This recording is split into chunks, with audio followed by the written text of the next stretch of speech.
You're listening to TrawlCast.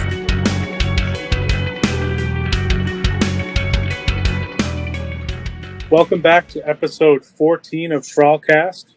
I'm Seth McClellan. I'm Sean Matthews.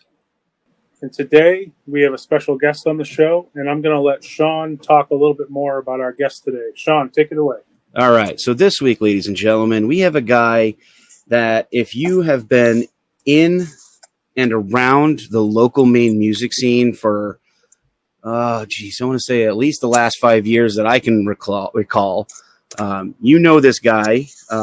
He was once the masked monkey man of Last Ones Alive, formerly the lead singer of Alter the Tides.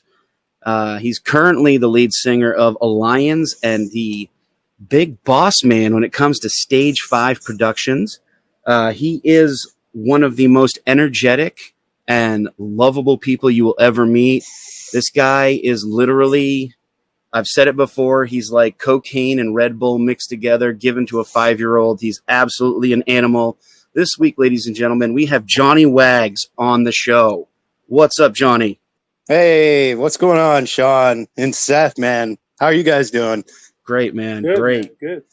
So happy. Thanks for all the kind words, man. Oh, dude, that's crazy. Crazy hype up. Crazy hype up. That's awesome. We had fun with this, man. So, but thank you so much for coming on to the show.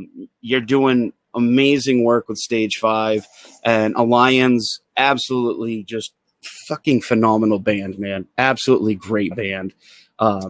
So yeah, thank you so much for coming on and just talking with us. That really means a lot, man, and I'm really happy to.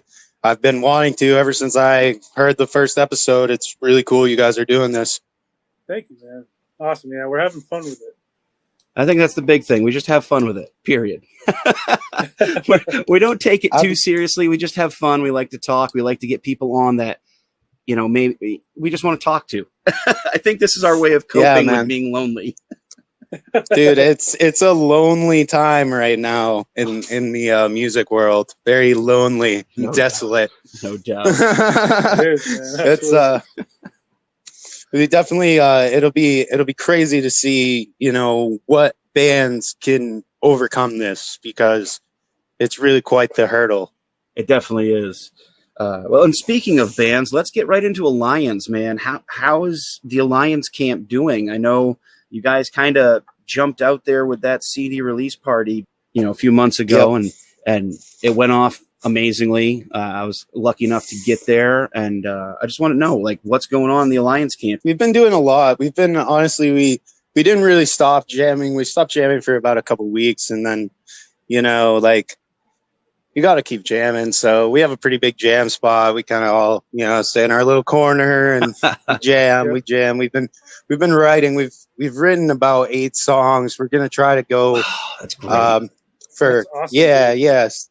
Thank you guys. Yeah, and they're really cool. They do range in sound. So who knows if we're gonna keep them all? But we're exploring some more classic, because we really enjoy, obviously, the metalcore, the 2000s metalcore. It's what we're modeled after, but we're trying to go even further back into a little bit of new metal and have a little bit of a twist there into it. And of course, you're talking my language, baby. You're talking my language. I love that new metal, man. And we're planning to play a lot of the songs at whenever the upcoming shows may be, however far away they may be, Hurt Flock and so on. But we're going to play them there and test them out and see how they do. But we're still going to focus on our old album. And, because it's not old to us yet. It came out in January, and we're planning on doing a music video for the last track on it, coming up in a couple weeks here. Cool. Sirens. Cool. Oh, that's sick, man. Well, that's good to hear, though, that you guys are still working, and I think it's a great idea, testing out new music in places. And I mean, personally, for me, I don't think they're going to fail at all. I think they're going to all be friggin' stunning, because I love Alions. I love what you guys do. So, I almost guarantee it's going to be perfect, man. We're taking a lot more lot more risks on the new songs for sure. A lot more risks. You got to though. In this day and age, if you stay with one kind of narrow genre or narrow style, you kind of get lost in the mix when it comes to all these other bands that are kind of doing the same thing. So you kind of got to bridge out, or span out, or what am I thinking of? Fan out. There we go. One of those words. Fan out. Fan out. And, spread yourself a little bit. Give yourself more opportunity because you know what? Maybe this song over on your, your left-hand side here, it hits with this crowd over here. But then, maybe they don't like the heavier stuff. So they still love you, but they're not going fully into the other side. And the same thing maybe for the other side. All that super aggressive, super, heavy tunage. May draw some people in, and you can get a lot of more fans if you just kind of give everyone something to listen to.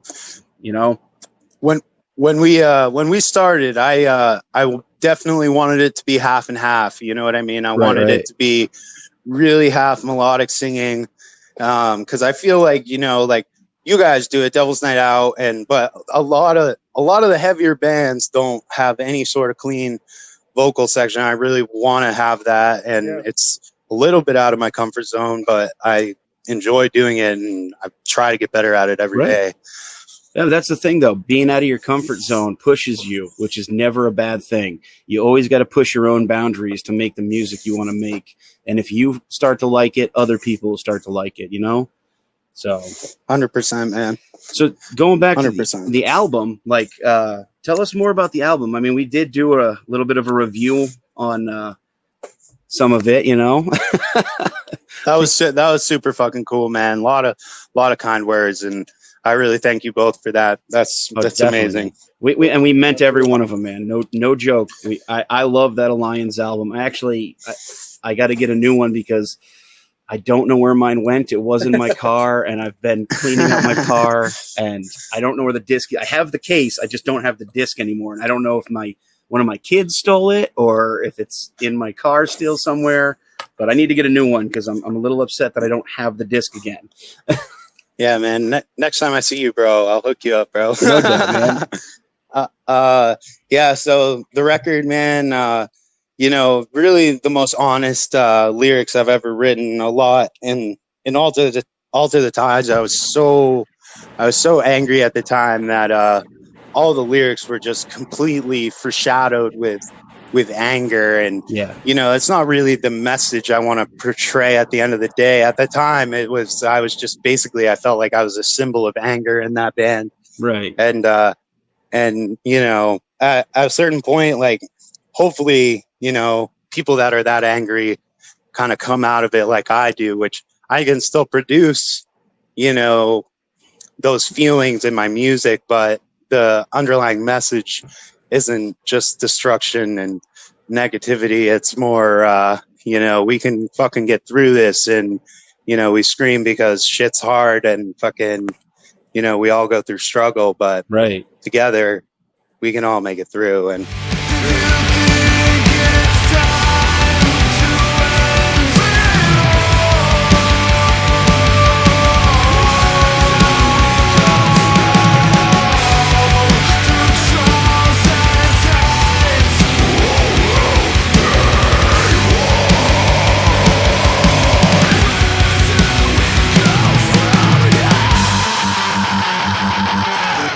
really the whole album is a progression of what are you going to do when it comes down to it? Time will tell if you will change, or if you're going to, stay on your narrow paths of anger. Or the album has topics of drug addiction, because we've all been there, and or at least most of us have, and struggling with that and moving on, and also dealing with deaths from their friends and close family. And really it was just every song is, if you look into the lyrics, and from what I wrote and from what Alec wrote, which the parts that Alec sings on the record, he wrote. I didn't write anything that Alec sings. See, I didn't know that. That's cool. That's he didn't write. Awesome.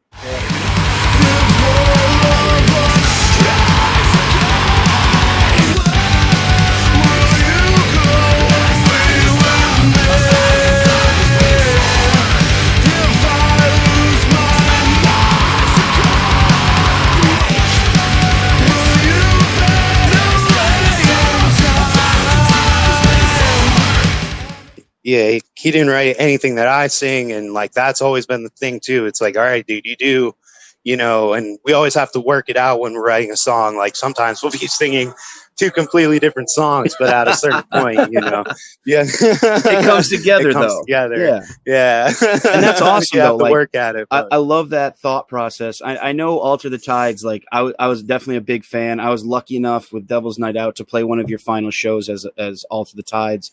And honestly, sick. it was one of my favorite bands because you guys definitely had like, and you say you were angry, you know, but I think some of that anger came out in some of the most brutal live shows I'd ever seen. Cause I think I saw you like 4 or 5 times, and it really was you too. guys It was we were putting ourselves through the grinder for sure. We were just doing everything, and just really it was at a time where everybody was in college, and you know, at that point in your lives, nothing's certain. You're all going to go in different directions and fucking shit. So that's what happened basically with that band. There was no ill will. I remember when we decided to call it quits, we weren't practicing. We would play shows, and we would meet up at the shows, right. like, and we'd like plan out what we were doing, and it was just like we were holding it together. Yeah, like we were holding it together by a thread. Somehow we fucking pulled it off. I remember that last show that we played. We played an hour and a half. We played every song we had, an hour and a half, and it was just like, I remember I couldn't sing for like 3 months after that, but yeah, that's why I played drums for a while. Preaching to the choir, man. But no, going Dude, back, it's so bad. It's so bad. So I like that though. Like Alter the Tides, you had your. It sounds terrible, but you had your angsty kind of emo stage where you were super angry and you know, fuck the world and that kind of mentality. But then hearing you talk about Alions and pushing for, like, you want to be positive, you want to bring you know happiness and hope to the world through the music. That really, you know, that strikes a chord with me, because that's definitely something that I know Seth and I have always talked about doing with Trawl. Is absolutely. We don't want to be, you know, oh, woe is me kind of BS. Like, we want to bring some positivity. We want to make people really enjoy the music, and if they decide to get into the message of the music, to really, you know what? Mm-hmm. Yeah, things are tough, but if we kind of grit our teeth like a shark and just keep swimming through it, we're going to be fine. You know, we got to, every once in a while, you got to have a shark week. And some people it happens, 2-3 times a year. Some people it happens every other week, you know? Yeah. I love what you guys are doing with Trawl, man. Trawl's just an excellent band. I've heard it on CYY, and it's really fucking just top notch. I blame everything on metal, Seth, man. so it doesn't matter. It's all Seth's fault. Thanks, man. No, I'm just kidding. It's Seth's fault. We rock. Yeah, man. Thank you so much. That really means a lot. It really does. I kind of feel like, we have these two worlds where, Sean kind of comes from the metal world, and I kind of come from more of the hard rock alternative world a little bit. Absolutely. And we kind of, come together to like bring our styles and influences, and it just kind of ended up the way it ended up. And I think sometimes it's cool with music is like, if you don't know how it's going to sound, or if you throw people in a room that, their influences aren't necessarily that similar in some ways. We do have a lot of similarities in what we like, but we have a ton of differences in what we like. Yeah. But I think that's what makes it like really interesting music is. Oh, we spread the gamut, man. We definitely go all over the place. So I think we cover almost every genre except for country. You got to get a country song in there, Sean. No get way, a little man. hat. No way, man. That's always cool too. It's like, John, like I follow you on like Facebook and stuff, and you're always posting a lot of different music, and it's not necessarily all like metal stuff. Like I've seen you post about like Hum and the Killers and like Sunny Day Real Estate. And, yeah, man. ICP. He's all over the place, which is great. He's in that similar mindset as you and I, Seth, where I know John's got a huge array of music he listens to, and he can bounce in any scene or genre. He's right there, and he can get into it. So that's something I definitely love about Johnny is he can literally you can listen to a friggin' like Jethro Tull album with him, and he's like, this is awesome. And he's like, check this out. And he pulls out like an ICP album. And then, you know, you guys can sit there for hours. And you're like, this sucks. Well, no, you can sit there hours and play sucks. different albums. And no one's like, man, I can't fucking stand this. Like, it's okay. Cause everyone's just kind of in the moment with the music. So. Hey man. Yeah.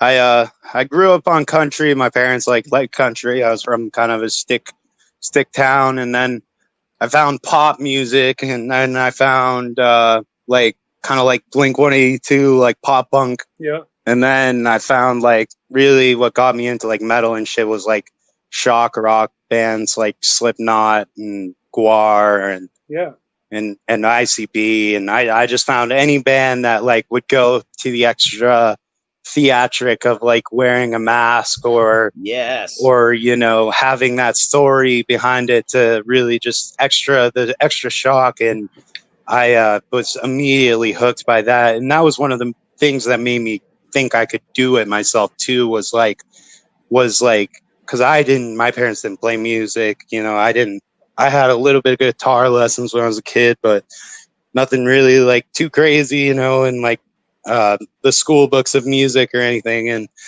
you know, I just eventually just being around it, and you have about 10 shitty bands before you have a good band. And, right. That sounds a lot like me. Like, I don't have anybody in my family that plays music, and I grew up the same way. You know, I wasn't really formally trained other than maybe a couple of lessons from friends. And so it sounds a lot like kind of how I grew up, and just listening to everything. It's funny, those bands you mentioned, like, you know, Slipknot and Gwar and ICP, they all have these like really rabid fan bases. Like, they kind of create this family around their fans, which I feel like Alions that's has, one of the things, know, and I feel like that's something that makes it special. Is like, it's not just like, here are our fans. Like, no, that's the family, you know. Yeah. I'll tell you what, like the most accepting show we ever played, it was up in the top 3 for sure, was the time we played on the side stage, but we got to open for ICP. We were there, you know what I mean? It takes a lot to get on the main stage. We're not fucking complaining. But the room was fucking packed, and like it was like a half rap show, half metal show. Like Mushroom Head played, and like then they had ICP play, and like DJ Paul, and it was like what the fuck. But I tell you what, those people that like the fans of that kind of music are so accepting and so open to like any sort of anything, as long as you're putting your heart into it. And you're not a boy, shit. that's, you know, you put your heart into it, you're not a shitbag. That's something though that a lot of people don't realize when they see stuff like, oh, that's a metal band or that's a punk band. And all they see is that exterior image of mohawk, and it's pink, and they have giant spikes on their shoulders, and you know, or they scream for every song. Like all they think, that's you. Yeah, that's a misconception right there. Everybody's fucking nice. I mean, some of the nicest people I've ever met have dyed hair, and they have some of the most guttural screams you could ever have in a friggin', you know, in the world. And they're the sweetest, most compassionate people in the world. And then you get these other people who are like, you know, the exact opposite, and they're the most judgmental douchebags you will ever come across. And it's like, I don't have time to waste on you. I'm going to go over here with these crazy fuckheads who have tattoos and piercings, and 90% of them smoke weed, and we're going to go drink PBRs. We're going to scream our asses off at another microphone, and we're going to have fun, and everyone's going to come out smiling and laughing. I fucking love it. No, man. It's true. It's true. It's like one of the things like about it that's kept me in it for so long. Like, I think every musician knows, like, you know, you're putting in a lot of sacrifice and shit, and you're really, you know, you're giving as a musician, or like, that's the way I see it. It's like, right, you're trying to give something to people, and you know, if they want to buy it, that's cool. But if they don't, then you're giving it to them. And I think really the whole passion of it, with this whole holdback of the COVID and everything, it could work to the underground's potential. It could go the complete opposite way and be detrimentally bad. But I would like to think positive and think that the underground will I prevail. love to hear that. And Yeah, I love that. Hey, how's it going, everybody? This is Shell from the band Stillborn Condition, and you are listening to the TrawlCast.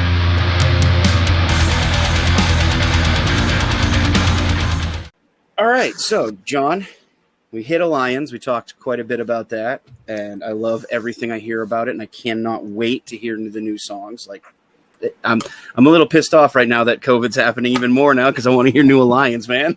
yeah. it'll happen, man. I know. We're gonna make it. All right. Yes, we are. So now let's talk about Stage 5 and what you're doing there, man. Like, tell people what Stage 5 is and kind of like how you started and kind of what you've done so far.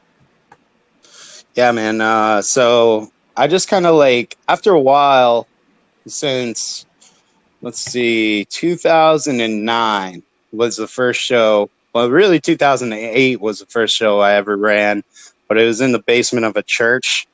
And like, it was the church my parents went to, and they said we could use the basement for like our show, and we were the only band that played. And like, it was like a benefit show for like the food pantry, which I like doubled it off as community service for my high school. Like, so you had to like have so much community service. So luckily it worked for like 10 hours or something of that community service. It was like fucking right. But but yeah, so that show went really good. And like from really the first show, I realized I kind of just had a niche for it. I made the flyer. I recently handed off flyers to Seth because Seth fucking takes the stress right out of it. I definitely recommend Seth to do anybody's flyers that need it for shows, because if you don't have a good flyer, then your show is not going to be fucking. That's That's huge, and that's McClellan Marketing. If anyone's interested, you can find them on Facebook and Instagram. Yeah. 100% go with that, because that's just like, it's made my life so much easier. Like, yeah, like, you know, give Seth a little bit of money, fucking helps me, takes so much stress off me. But plus, he kills it, dude. He always puts 110% in it, man, and it's always a good job. It always comes out exactly how you wanted it, if not better. And you're like, fuck, man, I didn't even know that was a thing, but all right, I like that. Thanks, man. I always like probably spend way too much time on all my flyers because like I'm a super perfectionist, and like my wife probably gets sick of it because I kind of bounce everything off of her, and I'm like, all right, what do you think of this? And then I'll change the idea. And she's like, I like the last one. I'm like, well, what are you doing? And so I love making. Honestly, I just love helping the scene. I'm always doing stuff for our bands, you know, the band that I'm in, and but I just decided one day, like, if I've got a little extra time, I'm gonna try to help the scene and try to, you know, help everyone else too to have some cool flyers. So it's definitely a win-win. I mean, we had you do that whole like the whole album release flyer, and I mean, you helped us do the whole album, like, production and everything, like, both times we needed it. So yeah, that was really fucking cool, man. He helped me out with the CD layout for Devil's Night Out EP. So I give Seth so much credit for that. And there's no way. Like, I looked at that shit. I was like, I'll be able to figure it out. And then I like fuck with it for an hour. Man, I was the same way. I was like, I got this. And then I'm sitting there like, I don't got this. I do not have this at all. No, it's so annoying, dude. What the fuck is that shit? I don't even know. Those things like way harder than they need to be, and like you've got your like the bleed lines, and you've got all these different measurements, and like they really make it so it's really tough to just do it yourself. And you know, I was happy to jump in and help because like I had done a few of them for, you know, my bands in the past, and then I just started kind of helping other people. So I was stoked to do it, and I'm really glad that, you know, I got to help with the Alions record, and you know, I was really, you know, proud to be a small part of that. So absolutely. Yeah, man, that helped us out a shit ton. But yeah, to get back to the shows or whatever, 2009, I ran the first show. It went really good, and I just basically intermittently ran shows since then, here and there, and it like I would honestly like give myself a fucking 99 on like fucking people coming and bands having a good time. Like maybe a 90, but like no, you're like, definitely you're right there at a 99.9, dude. Like every show I've ever played that you put on has been a great show. Everybody that's shown up has had a good time. You know, you always take care of the bands, which is, I know, something big for like the local music scene, because a lot of times we play shows and we don't make any money, period. yeah. But any Stage 5 show, I know we're going to get something, and it's going to be, it's more than we expected. And I mean, you kill it. The promotion's phenomenal. You push it like no one else in the scene can push a show. You know, you basically grind people down until they're like, fuck it, fine, I'll come. Just leave me alone. Yeah, like, dude. No, shit. it's like people have told me, like, it's to the point where it's annoying, and like, you know, I understand.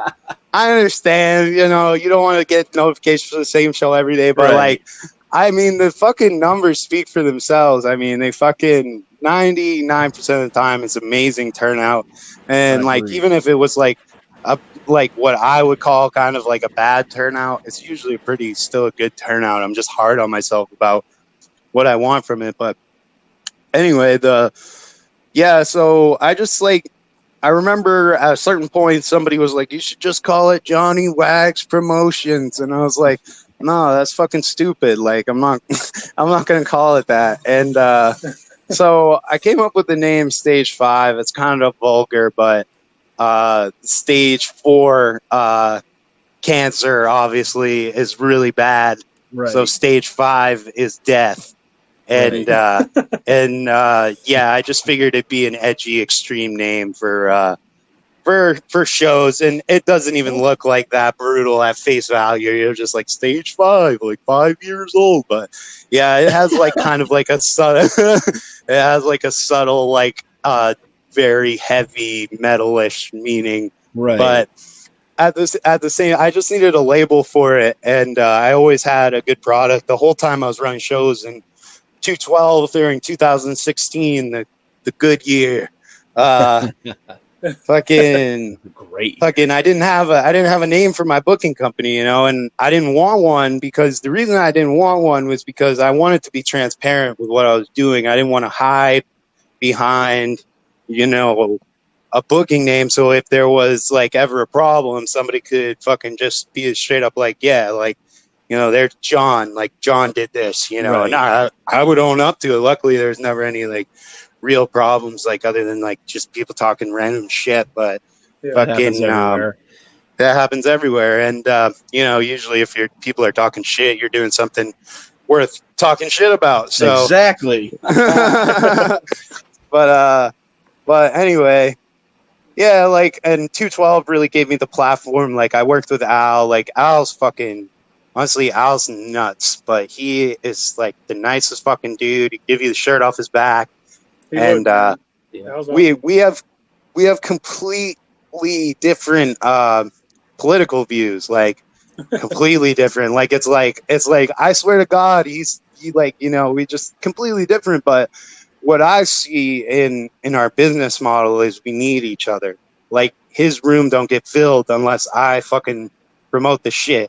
Right. And fucking do, you know, other people do it too. Like you guys do it fucking too. And it's like the same shit. It comes out amazing. But like with that, and it's just like, you know, he has the venue, but he needs me to run the shows. So really we all need to, like, it's like a lesson for the whole world. We really just need to all fucking It's a symbiotic relationship, man. You know, like there's give and take, and definitely Al. I mean, I know for me, I've been booking with Al now for over 5 years. He's definitely worked hard to get stuff. You know, he gets us the room, and I know he's done a lot of work on the room, and he does an amazing job. I mean, that stage. The craziest times there, man. Like there was that time where the ceiling tiles got ripped down during like Stillborn Condition, and people were like hitting each other with them. Yeah. Like people were legit breaking the ceiling tiles. I'm pretty on sure each other. Adam Bejan, former singer of Culling the Herd, ate some of those ceiling tiles at that show. It was chaos, man. I know I've done some stupid stuff there myself, so. And then like I was always putting like one of the things like my shows were like known for was I would like put way too many bands on. Like I would put so many fucking bands on. I remember at the end of the day, it's like, all right, fucking 10 bands in.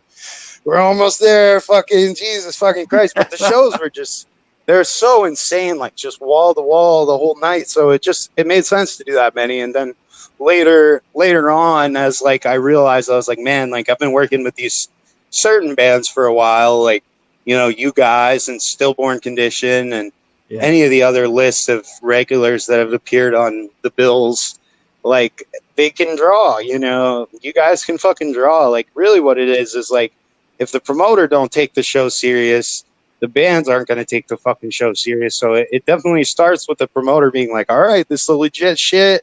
Going to get a nice flyer. Here's the plans.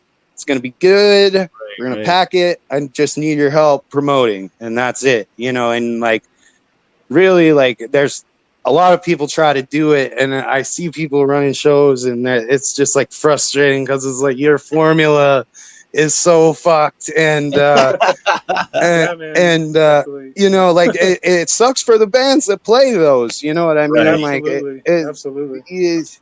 You know, so and at certain points, I think you become, you know, like you have the sense for what you should play. But when you're starting out, you don't fucking know. You're going to play anything. And, right. Exactly.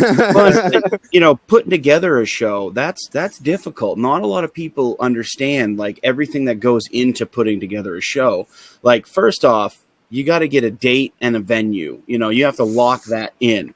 Once you have that, then you have to start working on bands, make sure you get the right bands to make the right show. Like you can't put like a country band and then a friggin' flute player with a friggin' like a Stillborn Condition death metal band. Like it doesn't work. So you have to it don't work. You have to build this show to, you know, maybe round it out. It's not necessarily all the same genre, but they're close, you know, they're all heavy. So you got to build that. And then that's like for the bands, that's pretty much it. Like a lot of times we get, we're available on June 15th. Okay, so that we'll pen it in our, you know, our calendar, so they know the venue and the date. But then the promoter has to go in. You have to set times. You got to know exactly when the door opens. You have to be there 3 hours before the door opens to start getting everything set up, everything prepared. You also have to make sure all the bands show the fuck up. It's wild, man. Yeah. I've only had my entire time of fucking booking music. I've only had 3 bands drop off my shows. That's amazing. Because really awesome. most of the time, you know, if it's legit, people are gonna want to come play. You know, so the other thing is, you know, I think there's a certain one of the things I do, at least, I don't like post a show. Like at least 99% of the time, I don't post a show and I don't go, hey, who wants to play this? Right. Because I already have bands in mind that are going to be perfect. And I always try to, you know, I don't book the same bands every month. Back when I was doing it every month, at least, I was always trying to bring variety, always give the new bands a shot.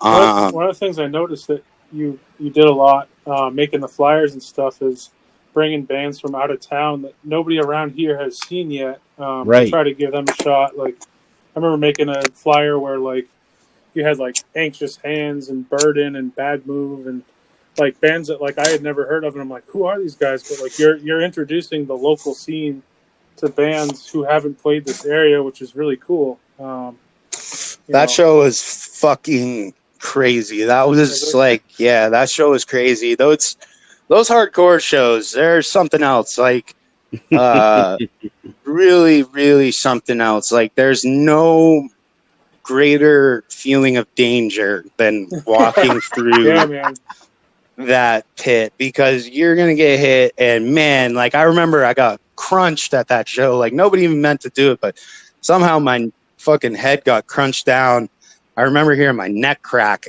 and I just like fell back on the stage, and I like just had to sit there for a second. I was like, these guys really aren't fucking around. I remember this is a funny story. I remember I told Al, I said, Al, make sure there's no like screwdrivers or fucking, steel chairs or anything. Nothing that can trash be used cans. as a shank or Anything that can be used as a weapon. Please don't leave it there.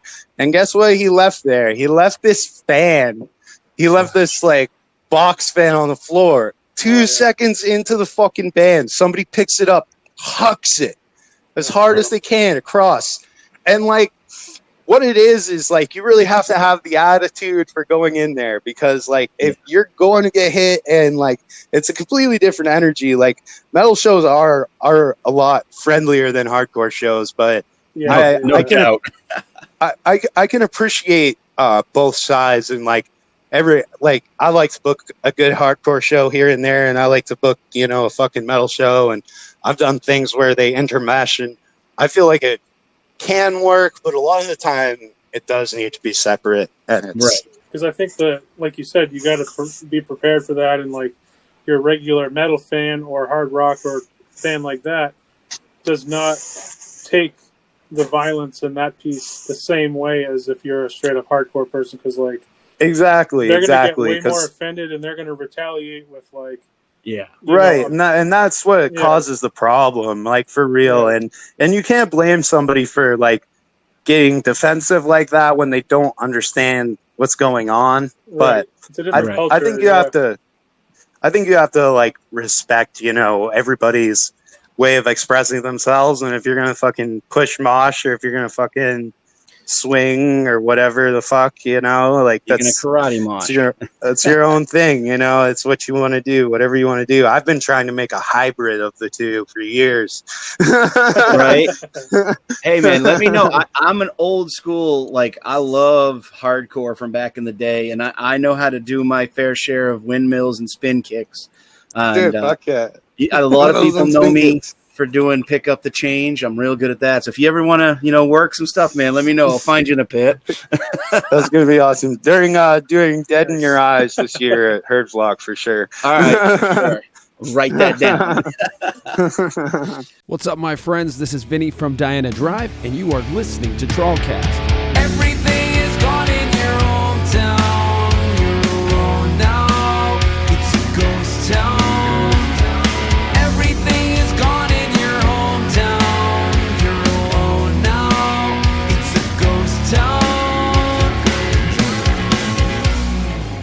So let's talk about some future stuff you got working for what do you have any big plans for future shows? Or I really have to see how Herdflock goes. Right.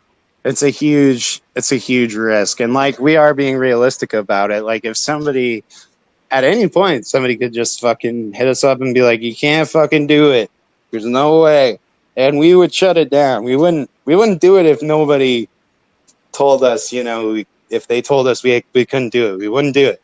But right now what we're going to do is take all the safety precautions and do everything we can, sanitize between every set, masks are required upon entry.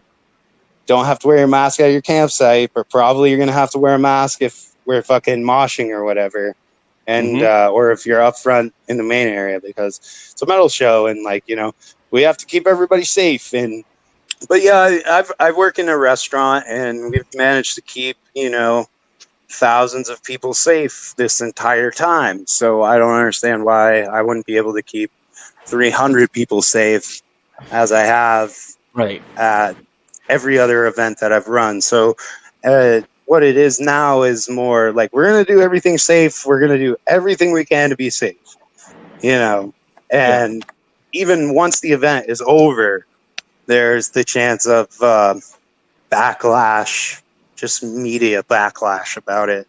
Yeah. And it's a risk we're all just going to take, because somebody's got to run the fucking first one. It'll be 7 months or something since the shutdown, fucking by the time Herdflock happens. Right. Man. It's crazy. It's fucking unbelievable. So we're gonna keep everybody safe, and we're gonna run the event unless somebody tells us not to. And it's I think that's the right way to go about it and look at it. I'm honestly, personally thankful that like that's your mentality about it, because it's hard to know.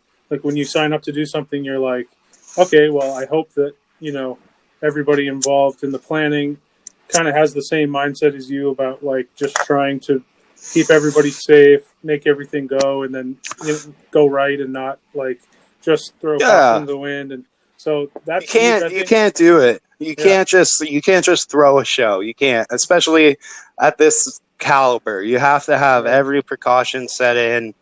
And there's enough land there where we're not going to have more than 300 people there. I mean, maybe 400. And usually it's split between the 2 days. There's like 70 acres of land, so it's outside. And, I mean, I've gotten, a few messages that just are kind of like, hey, did you see this news article about everything getting shut down? I'm like, I know everything's getting shut down. Like, again, I run events, like, right, of course, at some point, like somebody's gonna have to take the risk, and we get shut down. We get shut down. It's not a big deal. We'll have that mentality. Next week. That mentality is huge, because some people they're black and white. No, not until it's zero, and it's like I don't think it'll ever go away to that point. I think there's still going to be pockets that pop up and things happen. Oh yeah. I feel like you have put out a number of notifications like these are the fucking rules. You have to follow them. I think that's great. You're taking every precaution you can. I mean, the only other thing I could think of is go get some of those backpack like mister things, fill them with hand sanitizer, and just spray people as you walk around. Exactly. That may be an option, if spray you want in that. Their mouth and eyes. Drink this. Just bring a bunch of bottles of Everclear there, man. Just have everyone drink that. They'll be sanitary inside. Yeah, dude. Exactly. A case of Everclear. Oh gosh. Yeah, and but yeah, so we're optimistic, we're obviously weighing the 50-50. We're going to get shut down, but if we do everything safe, I've seen people run events, I've been keeping close eye, and there's been some events that are kind of like Herd Flock that have been run, not Maine, but New Hampshire, Rhode Island, and not Mass, but New Hampshire and Rhode Island. And I know Rhode Island's had a couple. They've gotten through them, and I haven't heard like anything crazy went wrong or anything. So yeah, I've kept everybody safe at all the shows. All of them. Nobody's not walked out with their safe life. So right. We've done a lot of shows, and we want to do this one, and we think we can, and once we're there, we'll pull it off. We'll work as hard as we can. I mean, I've had several months off from doing shows, so I got a lot of fucking piss and vinegar to make this one go perfect. Yeah. I love that. I like to hear that. That's awesome, man. Last year went so good, and last year this year great, should be man. good. I can't wait. I mean, I mean, this is personally for me. This will be the 5th year I've played it, and I've played every single one. Actually, shit. No, that's like amazing. Like, that I wish I've played every single one, but in 2 different bands. Like the first 2 years, the last one's Alive, and then last 2 years were Alions. This will be the 3rd year with Alions. And this will be my first one. So this will be Seth's first one. Yeah, that's really cool, Seth. That's really cool, man. It's such a good time. This is Craig G from Thems That Wait, and you're listening to TrawlCast with Sean and Seth. Let's take a bite out of rock. Oh, yeah. Why don't you tell people more about Herd Flock who may or may not have heard of it, and like what it is, like name some of the bands you got coming this year. So Herd Flock was conceived by Brandon Hyde, Ashley, his wife, and kind of a mixture of the Calling the Herd guys. They all had their hand in it. It's on one of their land. lands, I guess. I don't know, their lands. And Their land, yeah, something like it's that. on their lands. And yeah, so it's been going on for 5 years. The first one like was the most disorganized shit show I could ever remember. I remember I had nothing to do with it. I just went and played. And the second year I had nothing to do with it. I just went and played.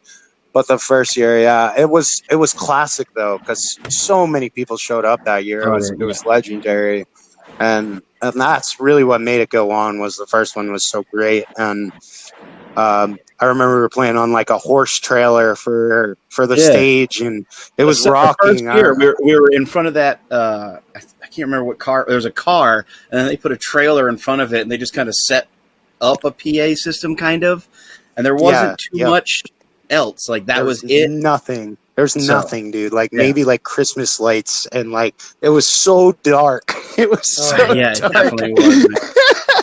And the second year picked up because I remember they had a different stage, and they actually had gotten, they had gotten like a soundboard and a couple generators.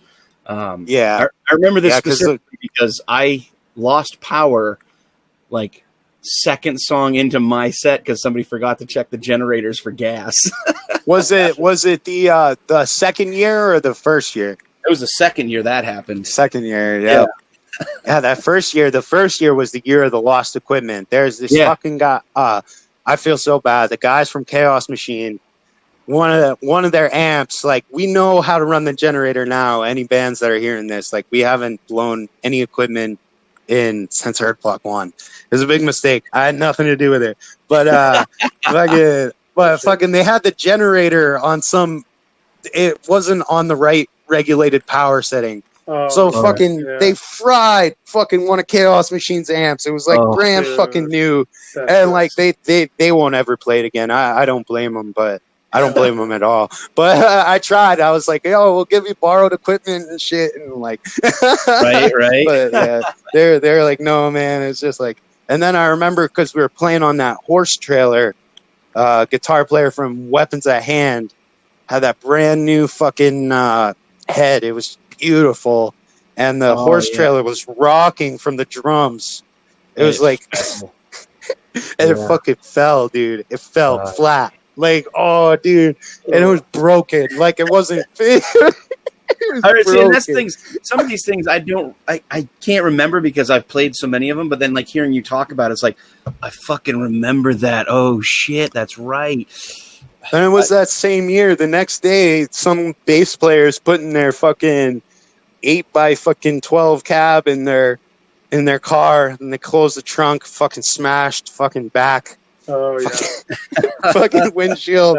I'm like, dude, that was the year of the broken equipment. So luckily that year's behind us, and we're not gonna have another one of those for at least 10 years, right? By the Chinese calendar. Nice. So the second year got a little bit bigger. I know they definitely tried to amp up the Saturday and the Sunday because it is technically a 3-day show. Technically Friday, is. They really did. They did the first 3 years. They really had like a acts put together for Sunday, but we kind of realized like it's just by the time it's Sunday, you're fucked. You're not gonna. You're done. You can't do it. If I can't do it, you can't do it. There's no fucking way. Like I never stayed for any of the Sundays until I which I hate to say, but it's just you're done. Like it's been 2 days. Like I got to go home and I haven't showered in 2 days. So right. So yeah. So I mean, we've kind of eliminated Sunday to just like acoustic bands, and I mean, maybe if we can build it up to like really, really big, we could have a draw on Sunday because. Well, I was inspired by that Impact Festival when they had like Slayer play one night, and then they had fucking 3 Days Grace play, and then they had fucking Marilyn Manson play. Yeah. They the built third this night. It was festival out of it. Yeah, that was crazy, man. And I mean, like just shit like that inspires me. Like I want to run, biggest show I can. Like if I run out of the dive bar down the street, or if I run in somebody's backyard, I still want to make it. As big as I can. This year, you have Stillborn Condition and I believe Signal of Noise doing Friday night. Yeah, so that's really cool. I had to I was talking to Show from Stillborn Condition, and they've also played 5 years too, like you guys, and that's just some wild shit when you think about how long that's half a decade. You know what I mean? Half a decade. We're all old now, man. Shut up. It's fucked up, man. I know. But really, we have Stillborn Condition headlining on Friday. 5-year vets of the festival. I really felt like, if we were going to have Green Jello on Saturday, then we need to have one of the local pillars on Friday, because obviously we shelled out all the money that's in our pockets to get our headliner. So fucking Stillborn Condition is the perfect fit for that. They were one of the first bands I booked at 212, and they're just literally the pillars of the metal scene. I don't know anybody who does it better at what they do than them. So that's crazy. Signal to Noise again, just really top notch. Like, I don't know when they became a band. It must have been you must know, Seth. What was it, 2012 or something? It's been probably at least 6, 7, 8 years at this point. It's been a while. Yeah. It's crazy. Yeah, and the first time I saw that band, it was at the Cage, and when I say saw, it was fucking. I could barely see them because there are so many fucking people there, and it was just man. They do, and that niche market is really impressive, and they're really top of the game at what they do. So yeah, getting them to play on Friday night, is kind of Friday's always been kind of the smaller day, I guess, but we're trying to make each day, equally have that fucking punch. Right.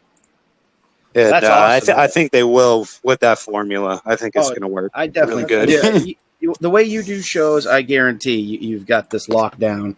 It's just a matter of the people getting off their asses, Yeah, man. I mean, and Hurt Flock's always been a hodgepodge of bands. We have all different kinds of bands, and everybody does it really for the same reason. And there's quite a common feeling and ground at Hurt Flock. A lot of people just understand. There's a family atmosphere, a functional family atmosphere at Hurt Flock. There really is. That's cool. And that's awesome. It's a nice cause too. All the money, after costs, we have to pay for things like the sound guy, porta potties, the headlining band, and then gas for the generators, I guess, and whatever other little expenses. After that, it all gets donated to the Richmond Elementary School, which it has been for the last 5 years. But last year was the biggest donation.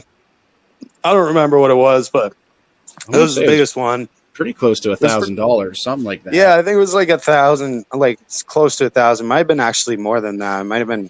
I don't. Even still, I mean, and I don't remember either way. But it's so amazing that the 5 years that this festival has been on, we've worked and worked and worked. All the bands collectively, none of us make any money from this. None of the bands playing. We show up and we have a good time, and we basically try to raise some money for the Richmond Elementary School for their, I believe it's their music program. And I think one year we donated to the library up there, if I remember correctly.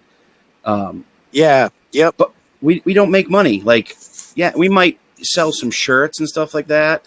But I mean, in the 5 years I've played it, I don't think I've walked out of there with $10,000. Maybe $20, $30 because I sold a couple shirts.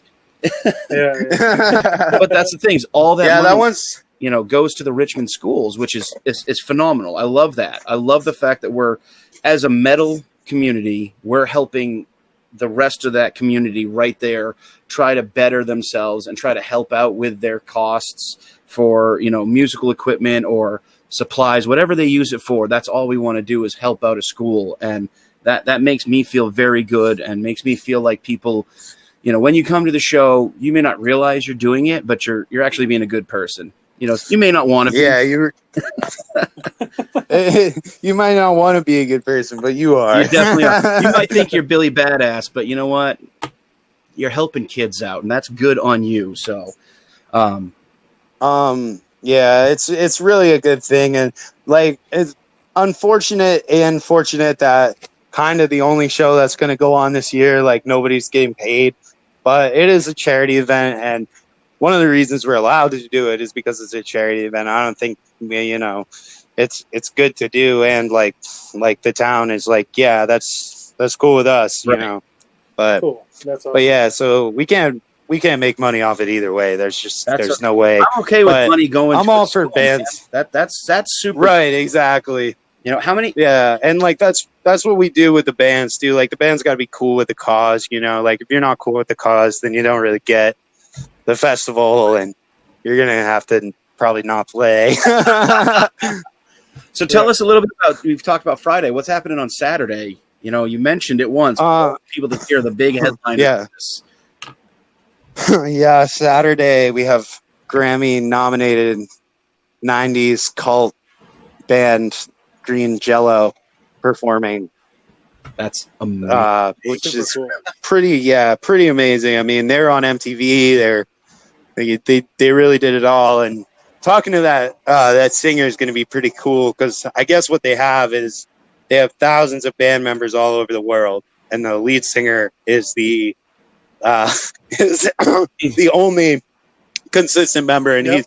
he's the mastermind behind the whole thing, Right. anyway. But like Danny Carey from Tool was the original Sure. guitar player in that band when they started, because they both shared the same spot. Green Jello and Tool, they both share the same jam spot. Yeah, that's what, And, that's what I've heard. And so, yeah, Danny Carey was in the band, and I know Maynard did like that part in Three Little Pigs, the "Not by the Hair on My Chinny Chin Chin" part. That was actually Maynard. Yeah, that was him. Yep. Which is super See, cool. Johnny, you got the man who knows all about Tool right now, so you're all set right now. That's my band. Yeah. Yeah. Yeah. That's pretty cool. I never really got into Tool, but I really appreciate, what they are. And part of me feels the reason I don't like Tool is, I mean, I'm just not fucking smart enough to comprehend what's going on, I guess. But yeah, they're an amazing band all the same, and that's cool that they have those ties. It'll be Yeah. really interesting if I get a few minutes to talk to that lead singer. Definitely going to try to get an interview with the Manspeaker guy. His name's Bill Manspeaker, the lead singer. That's Cool. awesome. And you have both of my bands playing on Saturday, Trawl and Devil's Night Out. So that's going to be exciting. Yeah, that's really cool. We got Trawl in like the middle of the day to keep the middle of the day spicy, because like somebody's got to play early in the day, and like I don't book like there's like no fucking slack on this fucking fest this year. Every band's like amazing. It's hard to even pick the spots. Right. I've told people, like, when they ask me and they're like, hey, what's the set times? I'm like, it's like I can't really release them till like a month before, because people are going to drop out and people are going to tell me they can't play at this time now. And then, yeah, Devil's Night Out, you guys got that co-lining spot Right. on right before Green Jello, which is, I think you guys will be the perfect band to transfer us into Green Jello, because you guys are fun, you guys are heavy, you guys are We make overly sexual. Hey, we sound. That's what we do. But Trawl, I'm super excited that Amen. you asked to have Trawl on this year, because I think I know as of the end of COVID, or the beginning of COVID, like we had Tom, our guitarist, he had just announced he was leaving the band, so we were like, oh crap, we were going to have a going away show for him, and that kind of fell through. But then we worked on getting a new guitarist in, and that's Justin of Division North. He's come in, and I mean, the work we've been putting in for the last month and a half now, Seth? Yeah, I think about a month and a half. Yeah, we're I think we're really excited as a band to come in and show some people who may not have seen us before what we got. And I know personally for me, I'm super excited just to be there and to perform both Trawl and Devil's Night Out and music again, you know? And so Justin will be pulling double duty as well because he plays guitar for Division North. So so we've got three bands that are tied together. That's going to be a long day for some of you man. fucking guys. You know what, though? I wouldn't change it. I wouldn't change it for the world because I love this festival. It makes me feel good every year to show up and play and hang out and see such good people and familiar faces. And there's never any bullshit. There's never any drama. As of Stage 5 taking over like the promotions and stuff, like last year you had just a phenomenal set of bands playing. I had a blast. I know Sunday, like you said, it's the slow down day and the acoustic acts happen and jams happen. That's great. I definitely know the waking up on Sunday morning and feeling everything from the day before is an experience you have to have. Also the food truck. Yeah, I remember that. With the herd flock fries. Those things, man. I cannot wait for those this year. Yeah, I know. Signature flock of fries, man. They actually put it on the menu last year too. That was crazy. 2 years ago, everyone bought them out. Like they had to go to the store like multiple times to get all the ingredients, and then they came back and they'd be sold out in like 10 minutes. And it was like, these are the shit. These are the best fucking things in the world, and especially like. Dude, that food saves your life while you're out there, man. Like, I appreciate those people a lot. They've saved my life. Dude, they do. I love that, though. We get, food trucks. There's different vendors there. I know Wyndham Body Piercing and Tattoo, they show up and they throw support at the show. I know Dave kind of like books appointments and stuff like that. And I'm trying to think of some of the other vendors you have to give them some shout outs here. I'm drawing a. Yeah, we have Denny Lynn's Creations. She makes like clothes and crafts and art. And this year we also have Lucas Dahman, Hammer Forge Creations, and you might know Lucas from Destination Void, but yeah, like. He's going to be doing live demos, blacksmithing, and everything. That's going to be really fucking cool, actually. And yeah, we're definitely going to have Greg from Riverside Wood Carving. He's going to be doing demos as well. So, and yeah, we still have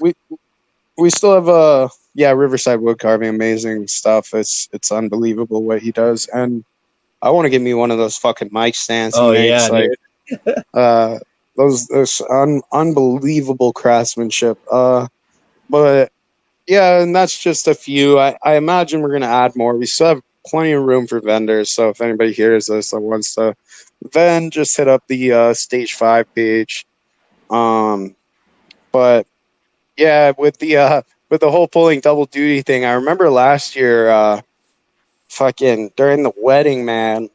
I think that's what made Herd Flock 4 my favorite show that I've ever run, because it was like Bo approached me online like right when we announced Herd Flock 4, and he was like, "Hey, can we have a wedding?"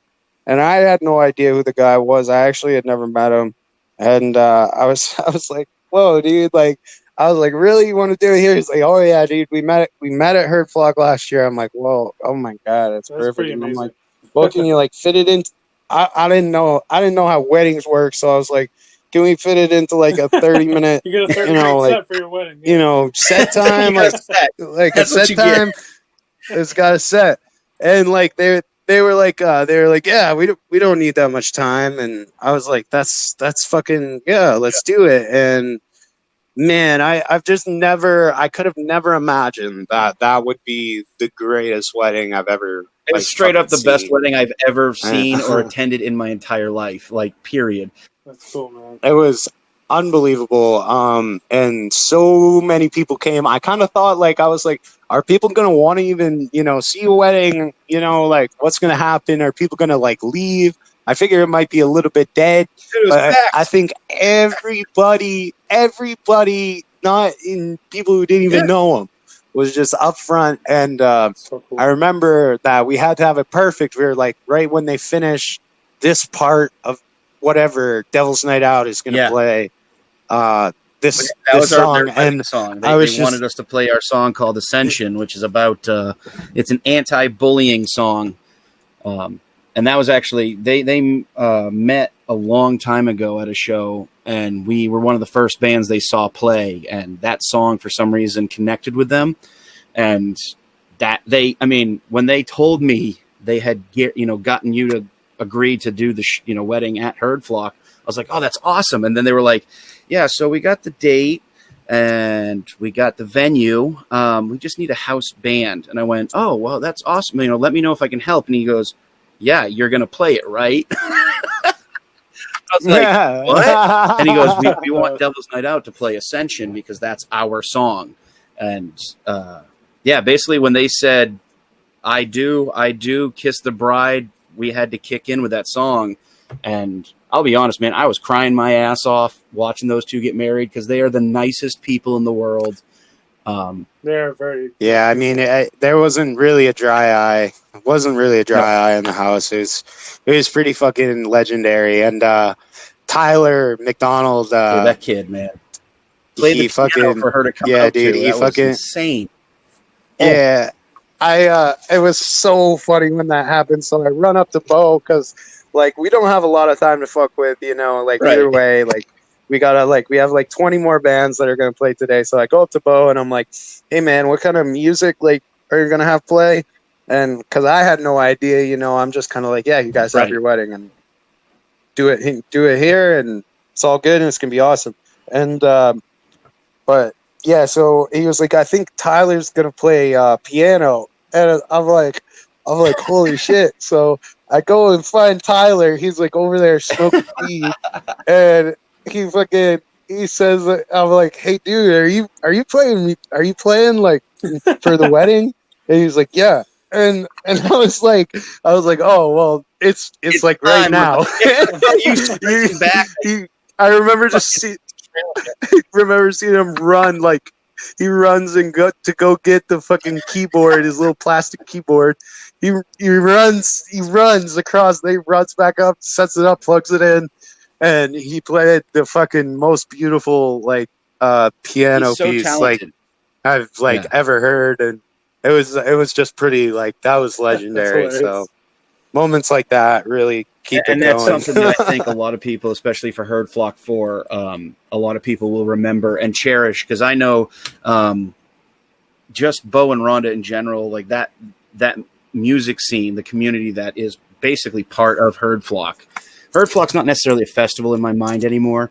It's almost like it's a family reunion, It really is. Those two being there and being able to do that in front of all those people is just awesome, because they love the music scene more passionately than I think us musicians do, because they're just the nicest people and they want to support literally everybody, like every band. And yeah, man. I mean, without them, it's like people like that, like, they don't play in bands. They just go because they fucking love the music and they love the people. And that's what we need. Without them, there's little to no point. Right. I totally agree. Yeah. So that's awesome, man. Like I'm super excited. I know Seth and everybody in Devil's Night Out and Trawl, like all bands, not just the bands that we're associated with. All the bands are super excited about this, and we hope and pray and whatever you want to do that this all goes off without a hitch and that you guys don't have to shut it down, because I think this is something we all look forward to every year, is hearing the announcement that it's happening again, and then getting the phone call, hey, do you want to play it? Because I know I was excited when you hit me up. You're like, hey, I want both your bands. I'm like, you sick son of a bitch, let's do it. Yeah, man. Last year, and I mean, we have both Gary's bands playing last year, but I mean, but yeah, like it really, when you do have two solid bands and you are such a important part of the community, it really only makes sense to have both bands, because both bands are doing great Thank you. things, and you're already going to be there anyway, so you might as well Even if I wasn't fucking playing, I would definitely knock show it up for out. at least Saturday. A lot of times I work, so Saturday is my day off. I can get up there early. But even if I wasn't playing, I would come up to Herd Flock, because it's one of the best times of the year, bar none. This is Ian from Division North, and you're tuned in to Good Cop, Bad Cop on TrawlCast.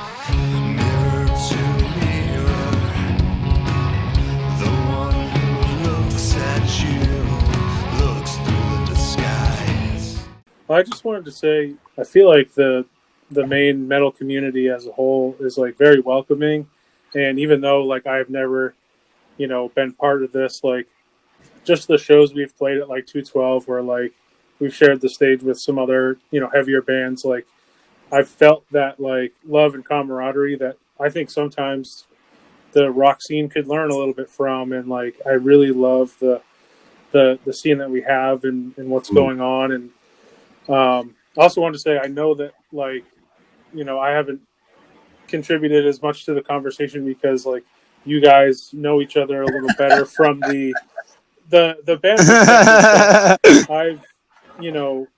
I've booked hundreds of shows over the years for my bands. I've always ended up as the booking show promotions guy for every band I've ever been in, and I can say from like firsthand experience that I know that John is doing it right. I've loved what I've seen from Stage 5, and like I'm psyched to be able to help with flyers and all that kind of stuff, and I'm just like psyched to finally be able to kind of like get to know you, John, and like just kind of be a part of a show that you put on. So I'm really psyched for that, man. Yeah, looking forward to working with you on that too, Seth, and it's been a pleasure working with you on everything else too. Definitely, again, highly recommend having Seth make your flyers. McClellan Marketing, super Thanks, dope. Man. Thank you. Absolutely. Oh, Thank you, Johnny, for coming on the show. It was amazing to talk to you. You're literally one of my favorite people to just talk with. I love hanging out with you at shows. You're just the biggest ball of energy, and I wish I knew how the fuck you did it, because, man, I'm getting old and I can't keep doing this like you. You still got it, Sean. I'm trying, man, but the problem is I see you on stage, and I see you in the crowd, and I see you running. Like, you're a lightning bolt, dude. You're everywhere all the time. You nonstop. And it's like, man, I stood up and my friggin' feet are hurting. What the heck? This guy has been running for 3.5 hours straight. Yeah, man, I love doing it. It's awesome. I feel like, I'm just a guest in all of these experiences, and I'm lucky to be in the places I am at that time and where I am, and I put in the work when the opportunities come. Well, ladies and gentlemen, if you want to look it up, his band is Alions. Find them on Facebook and Instagram. Just look for Alions, Alions. They're an amazing band out of the Lewiston, Maine area. Super nice guys. Great to see live. I mean, better to see live, period. Like their album is awesome. They're amazing live. Go see them. If you want to hit up Stage 5, if you're a band that's looking to, when everything starts to open back up and the world starts going again, if you're interested in trying to get onto a Stage 5 show, look them up too. I know they're on Facebook. I don't know. Are you on Instagram too? Oh, yeah, we are. Look up Stage 5. We it's are. literally stage and then the Roman numeral for 5. Look them up. Yes. Hit Johnny up, because he will definitely try to work something to find a good show for you. Trust me, ladies and gentlemen, if you're in a band and you want to play a Stage 5 promotions gig, like, it is worth it. He does a great job. He takes care of all the bands. All the fans have a great time, and honestly, it's one of the easiest things to do. Like, you know exactly when to show up. what time you're playing. Everything's good to go. And John does an amazing job out of it. So I got to applaud you, brother, for doing that. And I just want to say thank you again so much for coming on. Thank you, man. And Thank you, John. yeah, I really appreciate you guys too. I really do appreciate you guys having me on. One last plug here. Yeah, you can get that our Alions, Time Will Tell. You can get it at Bull Moose. Yes. You can get it online at iTunes, Apple Music, Spotify, anywhere you want to get it. You can also go to any Bull Moose location and pick it up there. So yeah, thank you very much, guys, for having me. Brother. So this is Matt Heath. I hope you enjoyed this episode of the TrawlCast. You can catch my boys Seth and Sean on a regular weekly basis when they can put these up. And don't forget, once this whole plague is over and we're all back out playing shows and doing things and not taking things for granted, just remember to support local and just be excellent to each other. Thank you all for tuning in to tonight's TrawlCast.